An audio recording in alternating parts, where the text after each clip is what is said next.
আমাদের দেশে একটা কালচার আছে, যেই রাজনৈতিক দলই স্ট্যাবলিশ হোক না কেন, সেটা হোক পুরাতন কিংবা নতুন, তারা প্রত্যেকেই নিজেদেরকে পলিটিক্যালি এবং ডিপ্লোম্যাটিক্যালি অনেক জনগণের ঊর্ধ্বে মনে করে।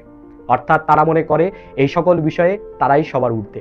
কিন্তু আমি বলতে চাই, এই পলিটিক্স এবং ডিপ্লোমেসি এই দুটিতেই বিগত কয়েক বছরের একটা লম্বা জার্নিতে এদেশের সাধারণ মানুষ প্রমাণ করে দিয়েছে যে তারা যে কোনো রাজনৈতিক দলের থেকে অনেক ভালো বোঝে। এবং বাংলাদেশের প্রকৃতপক্ষে যদি বলতে হয় যে প্রকৃত পলিটিশিয়ান কারা, বাংলাদেশের প্রকৃত ডিপ্লোম্যাট কারা, তাহলে সেটা আর কেউ নয়, বাংলাদেশের সাধারণ জনগণ।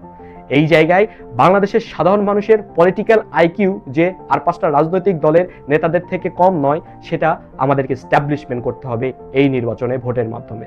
আপনারা মনে রাখবেন, 24-এর আন্দোলন কোনো পলিটিক্যাল পার্টি কিংবা কোনো ব্যক্তির ডাকে হয় নাই। এটা হয়েছে বাংলাদেশের আপামর সাধারণ জনতার একভূত ঐক্যের মাধ্যমে এবং তাদের প্রবল ইচ্ছা এবং চিন্তা চেতনার কারণেই এই আন্দোলন সংগঠিত হয়, যার ফলশ্রুতিতে আজকে আমরা একটি মুক্ত বাংলাদেশ পেয়েছি। তাই এই বাংলাদেশকে টিকিয়ে রাখার দায়িত্ব আমাদের, এই বাংলাদেশকে উন্নয়ন করার দায়িত্বও আমাদের।